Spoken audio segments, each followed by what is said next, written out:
कश्मीर में आज दो जगहों पर सुरक्षा बलों की आतंकियों से मुठभेड़ हो गई। शोपियां में सुरक्षा बलों को अहम कामयाबी मिली है। 3 आतंकियों को यहां पर ढेर कर दिया गया। ये आतंकी अल बद्र के बताए जा रहे हैं। इनके पास से 2 AK सीरीज के राइफल मिले हैं। इसके अलावा बड़गाम में एक SPO मोहम्मद अल्ताफ शहीद हो गए, जबकि एक जवान मंजूर अहमद घायल भी हुए हैं। सुरक्षा बलों को अब इन आतंकियों की तलाश है। पूरे इलाके को घेर कर आतंकियों की तलाश की जा रही है। हम आपको बड़गाम में शहीद हुए SPO मोहम्मद अल्ताफ को श्रीनगर में दी गई श्रद्धांजलि की तस्वीरें दिखाते हैं। शहीद SPO को पूरे सम्मान के साथ श्रद्धांजलि दी गई। इस मौके पर उनका परिवार यहां मौजूद था और शहादत को सम्मान दिया गया। देखिए तस्वीरें।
बड़गाम में हुई मुठभेड़ को लेकर कश्मीर के IG विजय कुमार ने जानकारी दी।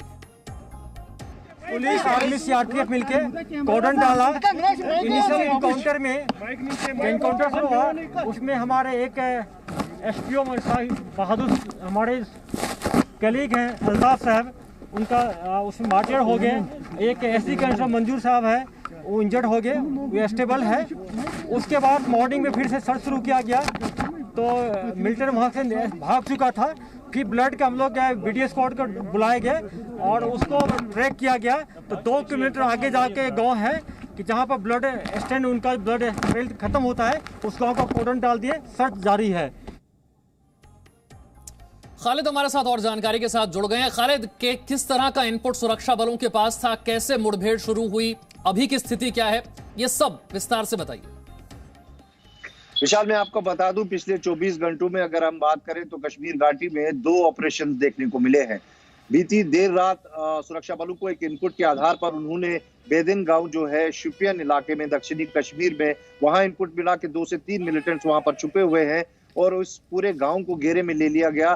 करीबन मैं आपको बता दूं 10:30 बजे रात को ये कोऑर्डिनेट सर्च ऑपरेशन लॉन्च किया गया और 12 बजे के आसपास जो है कॉन्टैक्ट मध्य रात्रि में हुआ। रात भर इंटरमीडिएट फायर वहां चलता रहा और सुबह तड़के जब एक बार फिर ऑपरेशन को रिज्यूम किया गया तो एक मुठभेड़ बहुत तेज शुरू हुई, जिसमें सुरक्षा बलों को 3 मिलिटेंट्स को मार गिराने में सफलता हासिल हुई है। पुलिस के मुताबिक ये तीनों मिलिटेंट जो थे अल बदर मिलिटेंट संगठन से वाबस्ता थे और उनके पास से 2 AK-47, एक पिस्टल और हथियार के समेत गोला बारूद भी बरामद किया गया है। वहीं मध्य रात्रि में ही करीबन 2:30 पर एक सूचना के आधार पर कोऑर्डिनेट सर्च ऑपरेशन जो है बीरवा इलाके में, जो सेंट्रल कश्मीर के बडगाम जिले में पड़ता है, वहां लॉन्च किया गया। लेकिन इनिशियल फायर फाइट में ही जो मिलिटेंट्स वहां पर एक मकान में छुपे हुए थे, उन्होंने सर्चिंग पार्टी पे फायर खोल दिया। जवाबी कार्रवाई भी हुई, लेकिन इस एक्सचेंज ऑफ फायर में जो है एक SPO स्पेशल पुलिस ऑफिशियल जो था जम्मू कश्मीर पुलिस का, उसको गंभीर रूप से चोट लगी। उसके साथ एक और कांस्टेबल मंजूर अहमद, वो भी घायल हुए। उन्हें तुरंत हॉस्पिटल शिफ्ट किया गया, लेकिन बाद में जो SPO थे वो उनका देहांत हो गया, वो शहीद हो गए और उसके बाद से जो मंजूर अहमद है वो अभी स्टेबल है। इस इलाके में अब तक ऑपरेशन चल रहा था, लेकिन अब ऑपरेशन को जो है कंक्लूड किया गया है, क्योंकि ऐसी खबर आ रही है कि मिलिटेंट्स वहां से जो है फरार हो गए हैं। हालांकि इसके इर्द गिर्द जो नाके हैं वहां पर चेकिंग अभी भी चल रही है, लेकिन अंधेरे का फायदा उठाते हुए मिलिटेंट्स बडगाम के इस बीरवा इलाके से कहीं ना कहीं फरार होने में सफल हुए हैं फिलहाल। लेकिन इर्द गिर्द जो कोऑर्डिनेट सर्च ऑपरेशन है कुछ सेंसिटिव इलाकों में जहां शक है पुलिस और अन्य सुरक्षा बलों को कि मिलिटेंट्स हो सकते हैं, वहां पर अभी भी ऑपरेशन जो है फ्रिस्किंग चल रही है। तो एक ऑपरेशन में सक्सेसफुली 3 मिलिटेंट्स को मारने में सफलता मिली है, जो पुलिस हमें बता रही है। वहीं दूसरी ऑपरेशन में जो है मिलिटेंट्स अभी तो फिलहाल जो स्पॉट नहीं हो पा रहे हैं कि कहां पर है, लेकिन तलाश अब भी जारी है। जी, दोनों एनकाउंटर के बारे में पूरी जानकारी खालिद आपने दी, बहुत बहुत शुक्रिया आपका इस जानकारी के लिए। आगे बढ़ते हैं और बात करते हैं लद्दाख में गलवान घाटी में हुई झड़प को लेकर चीन के अधूरे सच की।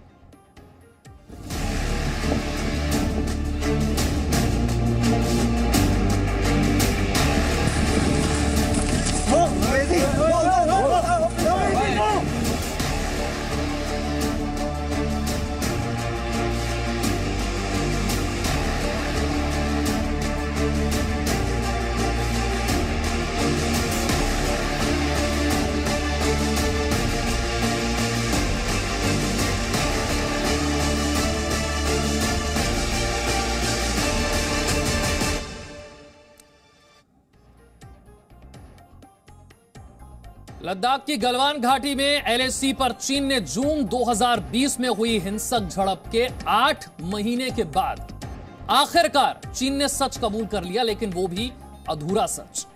एलएसी से पीछे हटने के बाद अब चीन को अपने सैनिकों की मौत का सच भी कबूल करना पड़ा है।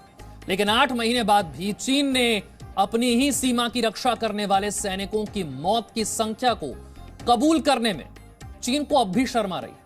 आपको बता दें कि भारत समेत दुनिया की कई एजेंसियों ने यह बात मानी है कि गलवान में चीन के 45 सैनिक मारे गए थे। दूसरी तरफ भारत है जो अपने सैनिकों की शहादत के लिए गौरवगान करता है। शहीद कर्नल संतोष बाबू को भारत ने मरणोपरांत महावीर चक्र से नवाजा है, तो दूसरी तरफ चीन है जो मारे गए सैनिकों की संख्या तक बताने में शर्म महसूस करता है। देखिए कैसे धीरे धीरे चीन बैकफुट पर जाता नजर आ रहा है। पहले गलवान की झड़प को सिरे से खारिज करने वाला चीन अब इस बात को मानने लगा है कि उसके सैनिक भारतीय सैनिकों के पराक्रम के आगे टिक नहीं पाए। हालांकि अब भी जो सच कबूल किया वो अधूरा ही सच है। लेकिन चीन एलएसी पर समझौता होने के बाद पहले तो पीठ दिखाने के लिए मजबूर हुआ, उसे वो सारे निर्माण तोड़ने पड़े जिसकी वजह से एलएसी पर जून 2020 में भारतीय सैनिकों के शौर्य के आगे उसे पीछे हटना पड़ा था। यानी कि फ्रंट फुट पर भारत और बैकफुट पर चीन।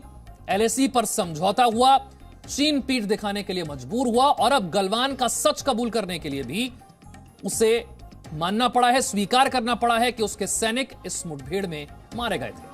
तो चीन ने गलवान के 8 महीने बाद अधूरा सच स्वीकार कर लिया। चीन ने माना कि उसके 5 सैनिक मारे गए, जबकि सच यह है कि गलवान में चीन के करीब 45 सैनिक मारे गए थे।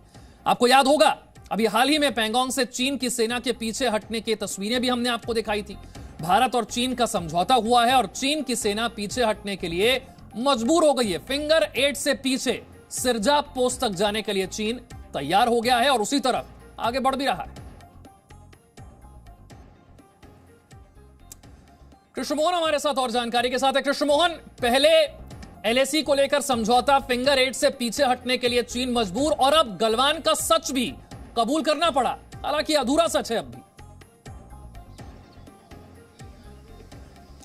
चीन महाशक्ति बनने का एक दंभ चीन ने पाला हुआ है और वो दंभ उसको एक ऐसी दिशा की तरफ ले जा रहा है जहां से वापसी का शायद चीन के पास भी रास्ता नहीं होगा। चीन को ये स्वीकार करना बहुत मुश्किल होगा कि उसको भारतीय सेनाओं के आगे झुकना पड़ा, पीछे लौटना पड़ा और वो सारी शर्तें माननी पड़ी जो भारतीय सेना ने रखी थी, भारतीय सैनिक नेतृत्व और राजनीतिक नेतृत्व में रखी थी कि पहले फिंगर 8 के पीछे जो पुरानी स्थिति है वहां तक जाएं और उसके बाद आगे बातचीत शुरू होगी। उसी तरह से गलवान में भारतीय सैनिकों ने, जितने भारतीय सैनिकों को वीर गति मिली उससे दुगने से भी ज़्यादा चीनी सैनिकों को उन्होंने मार डाला। ये बात स्वीकार करना भी चीन के लिए बहुत मुश्किल है। हालांकि दुनिया की दूसरी बहुत सारी एजेंसियों ने कुछ दिन पहले ही रूस का स्पुतनिक, जो उनका सबसे बड़ा अखबार है, उन्होंने भी छापा। उससे पहले भी सारी दुनिया की एजेंसियों ने इस चीज़ को कन्फर्म किया। फोटोग्राफ्स आए, वीडियो चैट्स आए और व्हाट्सएप चैट्स भी चीन से ऐसे निकले जिनसे ये पता लगा कि चीन के सैनिक इतनी तादाद में मारे गए हैं। लेकिन चीन ने ये चीज़ कभी स्वीकार नहीं की, क्योंकि जो महाशक्ति का दम्भ है उसको ये स्वीकार नहीं करने देगा। उसके बरखिलाफ भारत ने जो 20 सैनिक वीरगति जिन 20 सैनिकों को मिली उनको बहुत सम्मान के साथ उनका अंतिम संस्कार किया, पूरे सैनिक सम्मान के साथ। और अब 26 जनवरी को उनको लगभग सभी को डेकोरेशन मिला, महावीर चक्र तक मिला है, जो वीरता का दूसरा सबसे बड़ा पुरस्कार होता है। तो चीन के लिए यह स्वीकार करना बहुत मुश्किल है। हाल अब वो थोड़ा थोड़ा स्वीकार करना शुरू कर रहा है, शायद आगे जाकर वो और भी स्वीकार करेगा। जिस तरह से वो पीछे हटा, जिस तरह से उसने ये माना कि गलवान में उसके 5 सैनिकों की जान गई, उसी तरह से वो बाकी सारी चीज़ें भी धीरे धीरे शायद माने। लेकिन जो दम है, जो उसने पाल रखा है, एक बलून उसने जो फुला रखा है, उसको बिल्कुल खुद को सुपर पावर समझने वाला, खुद की आर्मी को दुनिया की सबसे मजबूत आर्मी समझने वाला चीन आखिरकार ये मानने के लिए मजबूर हो गया कि भारतीय सैनिकों के पराक्रम के आगे उसके सैनिक टिक नहीं पाए। कृष्णमोहन बने रही हमारे साथ, एक और बड़ी खबर बताते हैं।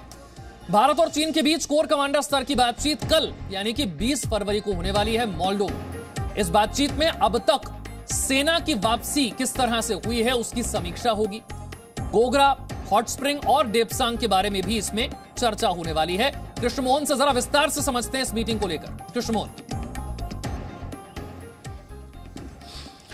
विशाल, जब 10 फरवरी को समझौता हुआ था और सेनाओं का पीछे हटना, डिसएंगेजमेंट शुरू हुआ था, तभी यह तय था कि पेंगोंग झील के उत्तरी और दक्षिणी किनारे से जब सेना वापसी पूरी हो जाएगी तो जो गलवान से नॉर्थ के इलाके हैं, यानी पेंगोंग के नॉर्थ के जो इलाके हैं, यानी उनमें हॉट स्प्रिंग है, पेट्रोलिंग पॉइंट 17 अल्फा कहलाता है वो, उसके अलावा गोगरा है जो पेट्रोलिंग पॉइंट 15 कहलाता है, और उसके बाद गलवान से आगे डीबीओ तक का जो डेप्सांग प्लेन का इलाका है उसमें पेट्रोलिंग पॉइंट 13 है, पेट्रोलिंग पॉइंट 12 है, पेट्रोलिंग पॉइंट 11 अल्फा और 11 है, और पेट्रोलिंग पॉइंट 10 है।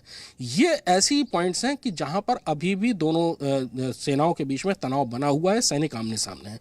तो तय ये हुआ था समझौते में कि सेनाओं की वापसी 20 फरवरी तक पूरी होगी और उसके बाद कोर कमांडर स्तर की बातचीत शुरू होगी। कल बातचीत शुरू होनी है सुबह 10 बजे मोल्डो में, भारत और चीन के कोर कमांडर्स की। इससे एक चीज ये भी साफ होती है कि पेंगोंग झील के उत्तरी और दक्षिणी किनारों में जो डिसएंगेजमेंट होना था, सेनाओं की वापसी होनी थी, वो काम पूरा हो चुका है। यानी चीनी सेनाएं पूरी तौर पर फिंगर 8 के पीछे अपनी जगह पर पहुंच चुकी हैं। भारतीय सेनाओं ने भी उनके जो आक्रामक पोस्चरिंग थी उसको ढीला किया है, अपनी जगहों पर वापस आई, पीछे आई हैं, और पूरी कैलाश रेंजेस से भारतीय और चीनी सैनिक, उनके टैंक, आर्मर्ड, सारा वापस चला गया है। यह प्रक्रिया पूरी होने के बाद अब कल सुबह 10 बजे से शुरू होगी कोर कमांडर स्तर की बातचीत जो मोल्डो में होगी, और उसमें जो दूसरे बड़े मुद्दे हैं, जिनमें कि पेंगोंग झील का फिंगर 4 और फिंगर 8 के बीच का जो इलाका है उसकी आगे की जो मॉडलिटीज़ हैं वो भी डिस्कस की जाएंगी। लेकिन जो सबसे कशीदगी वाले पॉइंट्स हैं वो हॉट स्प्रिंग, गोगरा और डेप्सांग प्लेन के इलाके हैं, जिन पर बातचीत शुरू होनी है। कितने राउंड की बातचीत चलेगी ये भी पता नहीं, चीन कब तक मानेगा ये भी पता नहीं, और वो समझौता किस तरह से होगा ये भी पता नहीं। लेकिन फिंगर एरिया, पेंगोंग झील के उत्तरी और दक्षिणी किनारों का मसला अगर सुलझ गया है तो इसका अर्थ है कि एक संभावना बनती है, एक उम्मीद बनती है कि जो ये पॉइंट्स हैं इनमें भी बातचीत के जरिए ये मसला सुलझेगा, आगे चीज़ें नॉर्मलसी पर आएंगी। और ये एक बहुत बड़ी जीत है विशाल, मैं आपको बताऊं, भारतीय सैनिक नेतृत्व। माफी के साथ आपको रोक रहा हूं, मैं ये एक बार फिर से समझना चाहूंगा बहुत संक्षेप में, कौन से इलाकों से डिसएंगेजमेंट पूरा हो चुका है, कौन से इलाकों में बचा हुआ है? देखिए, 10 फरवरी से पेंगोंग झील के उत्तरी किनारे यानी फिंगर एरिया जिसको हम कहते हैं, और दक्षिणी किनारे यानी कैलाश रेंजेस का जो पूरा इलाका है रेजांगला तक, वहां पर डिसएंगेजमेंट पूरा हो चुका है।